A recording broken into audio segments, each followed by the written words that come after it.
Ayan, good morning mga manong friends.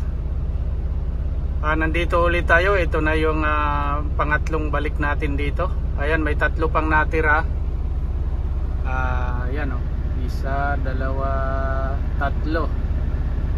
So tatlo pa yung hakutin natin. Ngayon kukuha ulit tayo ng dalawa. Bukas isa na lang. So eksakto talaga yan bukas kasi araw ng pahinga kinabukasan. So agahan natin ang uwi. Ganun lang kasimple ang buhay. Ang trabaho hindi kailangang minamadali. Pitix lang. Hindi naman ibig sabihin pitix nag-alibaba tayo. Hindi po. Yung tamang trabaho lang na hindi ka nagbulakbol at hindi ka rin nagmamadali. Kasi pag nagmamadali ka, dyan ang mahirap. Dyan yung pinaka na parang careless ganon. So yung tamang kilos lang na hindi naman sila talo sa akin. At aantayin lang po natin yung crane. So ay, nandito na pala. Ayan na, nasa likod ko na, nasa likod na. Ayan na, ayan na. Kararating lang. So dyan siya po pwesto. So ibig sabihin tatabi ako dito atras. So atrasan ko na lang siya. So ayan, titingnan lang muna natin kasi magirgiran pa yan sila, magirgiran. So ayan katulad niyan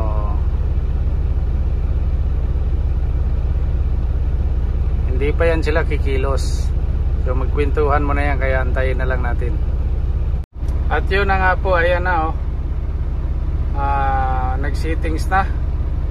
So mamaya magkarga na tayo at iayos ko na yung aking forma. Ayan na po mga manong friends, iba na yung forma natin. Nakatalikod tayo dun sa crane.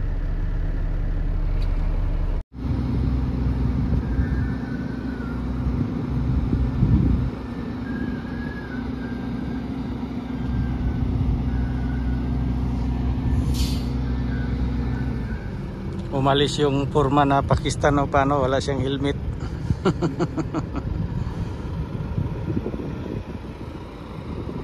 Ayan na, bumalik na siya kasi may helmet na siya. Ayan puti yung helmet niya.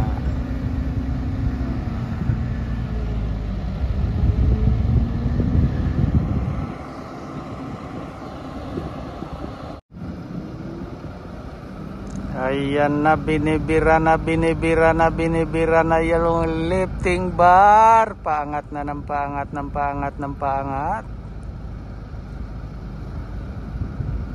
At nag-boom up siya ng dahan-dahan para sumintro.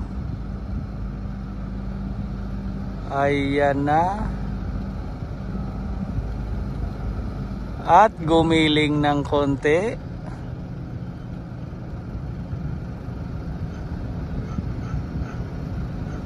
Ang gagawin nila niyan mga manong friends, kasi magkadikit pa yan, iangat yung kabilang side para bumuka. Di ba? Ganon talaga yun, iangat talaga para bumuka. Alright. Ayan na, bumuka na. Ayan nakita nyo ba yun? Ayun ay, hindi makita. Ayan, yung guhit na yun, yung may tao. Yan. Yung itim na ganun kalaki yung buka. Kanina purong puti yan.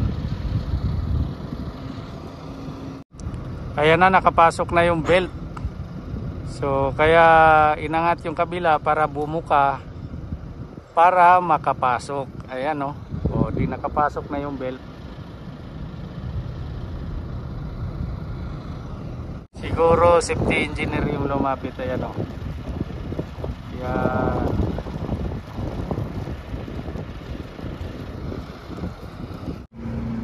Safety engineer pala yan, kasi yung kasama ko nandoon pinababa. Ang akala naman niya ipaabante. Lumipat siya doon sa Manibela. Gusto niyang iabante. Hindi niya naintindihan na pinapababa siya. Ayan o, safety engineer nga kasi pinapaalis niya yung mga tao. At may nakalagay na spark yung kanyang damit. Ayan o.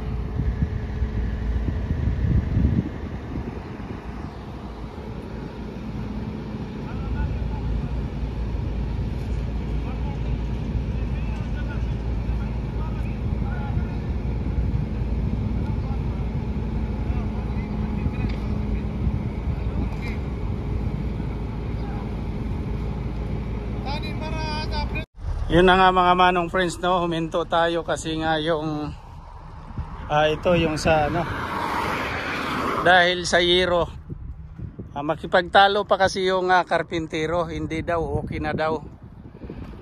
Ayan ang dahilan. Sinabi ko na i-fix ng maayos, nilagyan lang ng tig-isang screw. So siyempre sa lakas ng hangin, kakaganong-ganon, edi baklas ka agad.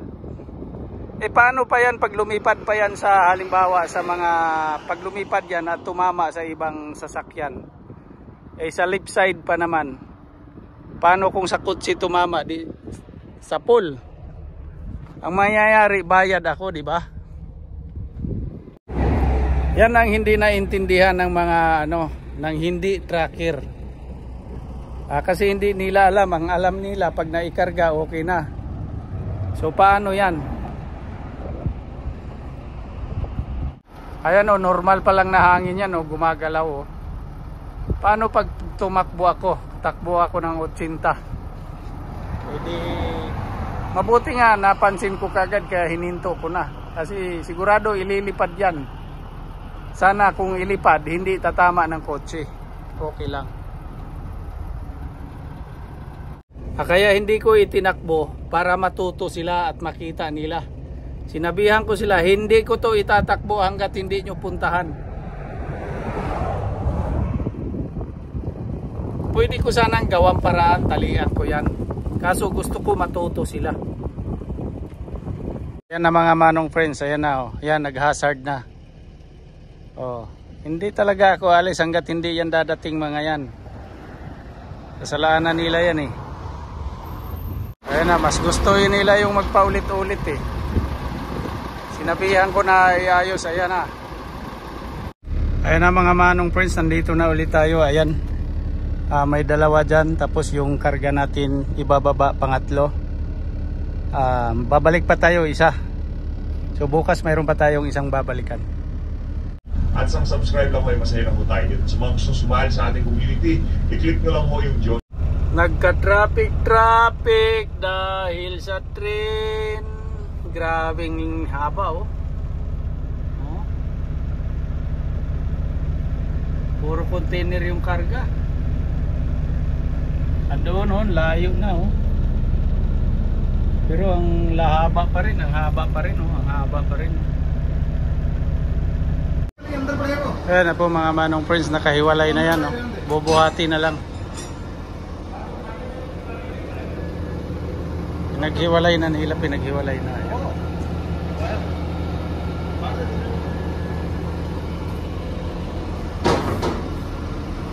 Tapos bukas yan na lang isa. Itong isa na lang yung bubuhati natin. Ayan na po ulit mga manong friends, ang huling hakot natin ngayong araw na to. So ayan na, tinataas na yung lifting bar. Antayin natin, maglalagay pa yan sila ng belt doon sa bubuhatin mismo na cabin. At pasalamat na lang tayo mga manong friends, pagdating natin yung crane nandyan na nakapwisto na talaga siya. Wala siyang ibang trabaho ngayong araw na to. Kahapon basta dumating siya 4:12 galing doon sa kabilang kasi malawak tong site dito ng aming company yung ginagawa.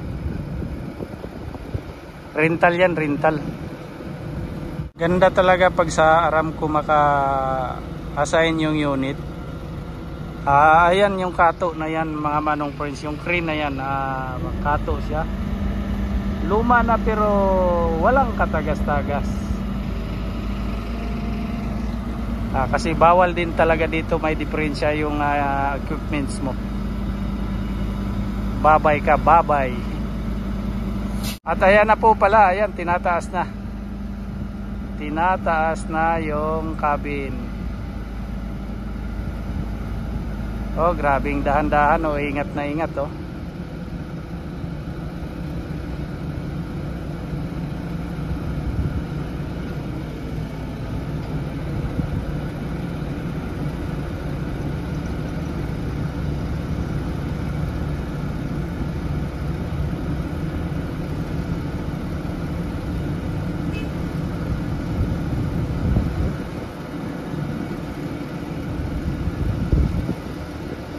Tinatanggal yung purman doon. Standby muna, standby. Okay na. Ayan na, tumatakbo na, nagswing na. Giling-giling, dahan-dahan, giling-giling. Ayan. Saka na natin lapitan pagka yung talagang ipapatong na, para hindi tayo delikado. Hindi tayo basta-basta lalapit dyan ng ano. Ayan, medyo pwede na. Ayan na po mga manong friends, nalagyan na natin ng kadena. Dalawa, may kadena na yan pareho. Ayan. Pati yung isa, yun. Lalabas na tayo mga manong friends. Kita nyo yan, medyo masikip pero kayang-kaya ni manong yan. Kasi pang-apat na hakot na natin to. Sa bagay ni minsan hindi pa naman tayo sumabit yan. Diskarte lang ika nga. Hop.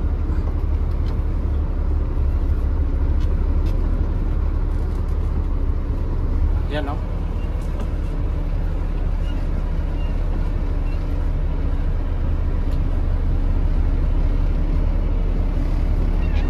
Pasok na pasok.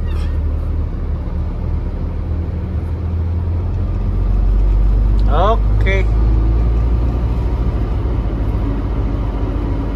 Parang kutsi lang. Basic. Joke lang. Diskarte lang naman talaga yan. Tapos kanan tayo dito. Yan. May gate dyan, may gate. Tapos may gate pa doon.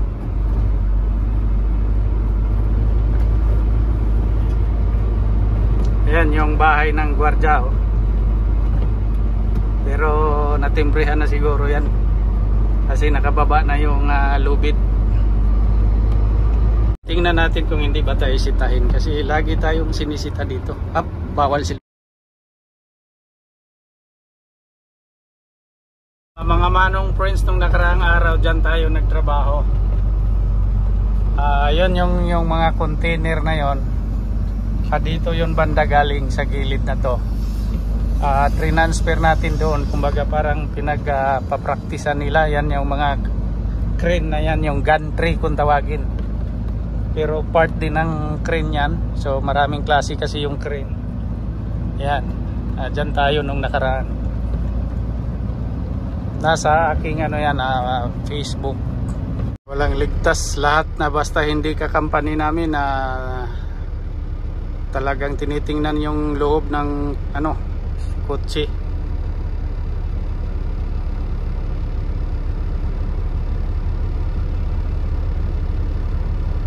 Ganon dito kahigpit. Ayan, andyan na nga mismo yung foreman, pero hindi pa rin niya payagan na lumabas.